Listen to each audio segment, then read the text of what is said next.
Cari fratelli e sorelle, buongiorno.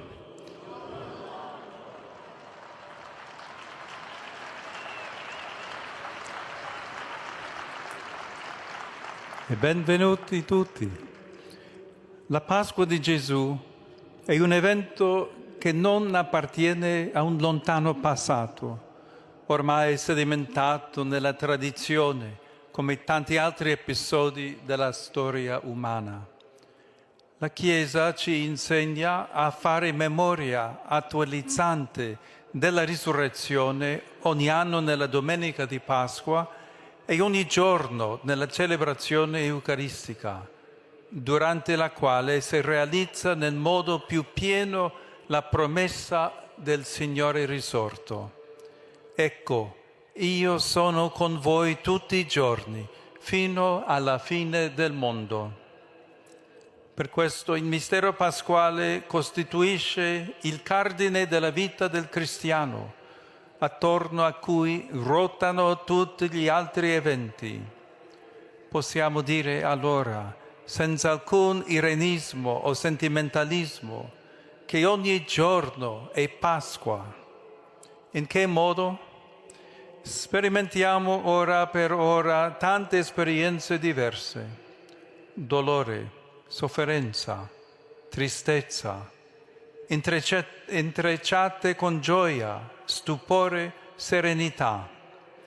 Ma attraverso ogni situazione il cuore umano brama la pienezza, una felicità profonda. Una grande filosofa del Novecento, Santa Teresa Benedetta della Croce, al secolo Edith Stein, che ha tanto scavato nel mistero della persona umana, ci ricorda questo dinamismo di costante ricerca del compimento. L'essere umano, ella scrive, anela sempre ad avere di nuovo in dono l'essere, per poter attingere ciò che l'attimo gli dà e al tempo stesso gli toglie. Siamo immersi nel limite, ma siamo anche protesi a superarlo. L'annuncio pasquale è la notizia più bella, gioiosa e sconvolgente che sia mai risuonata nel corso della storia. Essa è il Vangelo per eccellenza, che attesta la vittoria dell'amore sul peccato e della vita sulla morte. E per questo è l'unica in grado di saziare la domanda di senso che inquieta la nostra mente e il nostro cuore. L'essere umano è animato da un movimento interiore, proteso verso un oltre che costantemente lo attrae. Nessuna realtà contingente lo soddisfa. Tendiamo all'infinito e all'eterno. Ciò contrasta con l'esperienza della morte, anticipata dalle sofferenze, dalle perdite, dai fallimenti. Dalla morte nullo uomo vivente può scampare, canta San Francesco. Tutto cambia grazie a quel mattino in cui le donne, recatesi al sepolcro per ungere il corpo del Signore, lo trovarono vuoto. La domanda rivolta dai magi giunti dall'Oriente a Gerusalemme: dov'è colui che è nato, il Re dei Giudei? Trova la sua risposta definitiva nelle parole del misterioso giovane vestito di bianco che parla alle donne nell'alba pasquale. Voi cercate Gesù Nazareno, il crocifisso. Non è qui, è risuscitato. Da quel mattino fino a oggi, ogni giorno, Gesù avrà anche questo titolo: il vivente, come lui stesso si presenta nell'Apocalisse.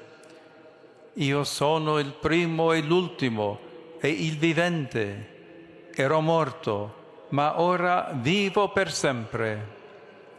E in Lui noi abbiamo la sicurezza di poter trovare sempre la stella polare verso cui indirizzare la nostra vita di apparente caos segnata da fatti che spesso ci appaiono confusi, inaccettabili, incomprensibili.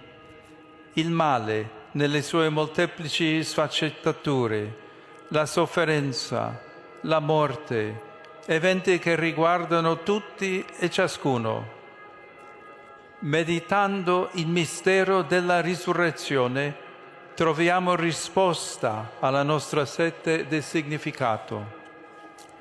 Davanti alla nostra umanità fragile, l'annuncio pasquale si fa cura e guarigione, alimenta la speranza di fronte alle sfide spaventose che la vita ci mette davanti ogni giorno a livello personale e planetario. Nella prospettiva della Pasqua, la Via Crucis si trasfigura in Via Lucis. Abbiamo bisogno di assaporare e meditare la gioia dopo il dolore, di riattraversare nella nuova luce tutte le tappe che hanno preceduto la risurrezione. La Pasqua non elimina la croce, ma la vince nel duello prodigioso che ha cambiato la storia umana. Anche il nostro tempo, segnato da tante croci, invoca l'alba della speranza pasquale. La risurrezione di Cristo non è un'idea, una teoria, ma l'avvenimento che sta a fondamento della fede. Egli, il risorto, mediante lo Spirito Santo, continua a ricordarcelo, perché possiamo essere suoi testimoni anche dove la storia umana non vede luce all'orizzonte. La speranza pasquale non delude. Credere veramente nella Pasqua attraverso il cammino quotidiano significa rivoluzionare la nostra vita, essere trasformati per trasformare il mondo con la forza mite e coraggiosa della speranza cristiana.